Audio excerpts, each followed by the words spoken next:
અને સમાચારો અમદાવાદમાં મચ્છરજન્ય રોગચાળો અટકાવવા આરોગ્ય વિભાગ દ્વારા ચેકિંગ હાથ ધરવામાં આવ્યું। અમદાવાદની 1000થી વધુ બાંધકામ સાઇટ પર ચેકિંગ કરવામાં આવ્યું છે, જેમાં 211 સ્થળો પર મચ્છરોના બ્રીડિંગ મળી આવતા નોટિસ આપવામાં આવી છે।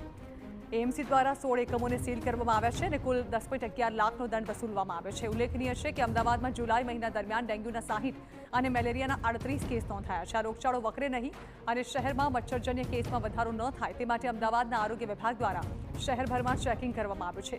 સાથે જ મચ્છરોના બ્રીડિંગ અટકાવવા માટે 1000 સુતરી બોલ તૈયાર કરાયા છે। પાણી ભરાયેલી જગ્યાએ 500થી વધુ સુતરી બોલ ફેંકવામાં આવ્યા છે। શહેરમાં વિવિધ ઇમારતો, ખુલ્લા પ્લોટ, સરકારી કચેરીઓમાં કામગીરી હાથ ધરાઈ છે। મચ્છરોના બ્રીડિંગથી રોગચાળો બેકાબૂ બનતા કાર્યવાહી હાથ ધરવામાં આવી છે। 211 જગ્યાએ અમને આ જગ્યાએ બ્રીડિંગ મળેલું હતું અને આ તમામ જગ્યાએથી 10 લાખથી પણ વધારે વહીવટી ચાર્જ વસૂલ કરવામાં આવેલો છે। સાથે સાથે 16 જેટલી કન્સ્ટ્રક્શન સાઇટ અને અન્ય સાઇટ હોય તો તેને સીલ કરવામાં આવેલી છે। આ સાથે સાથે જે કોઈ પ્રિમાઇસીસ એવી છે કે જે અનએક્સેસિબલ હોય, કોઈ જૂનું પુરાનું બાંધકામ હોય અને એના ટેરેસ પર નહીં જઈ શકાતું હોય તો તેવી જગ્યાએ ઓઇલના બોલ પણ નાખવામાં આવે છે।